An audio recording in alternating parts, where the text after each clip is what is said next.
আজকে দাম সহ বেশ কিছু নতুন গহনা তোমাদেরকে দেখাবো।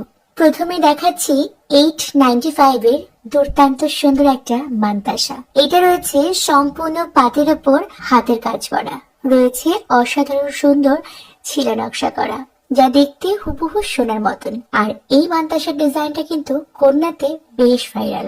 এরপর দেখাচ্ছি 295 এর দারুণ সুন্দর একটা ময়ূর ফিঙ্গারিং। এটাও রয়েছে সম্পূর্ণ পাতের উপর হাতের কাজের একটা গহনা। যে কোনো সাবেকি সাজে এই ফিঙ্গারিংটা কিন্তু দারুণ লাগবে। এরপর দেখাচ্ছি 685 এর একদম নিউ লঞ্চিং বক্স মতি চোকার। এই চোকারটা দেখতে যতটুকু ভালো লাগছে তার থেকেও অনেক বেশি ভালো লাগছে যখন এটা গলায় পরা হচ্ছে। আমি কিন্তু সবার আগে এই চোকারটাকে সাজেস্ট করব, কারণ এটা সত্যি অসাধারণ সুন্দর। এরপর 699 এর একটা দারুণ সুন্দর নেকলেস তোমাদেরকে দেখাচ্ছি। এই ডিজাইনটা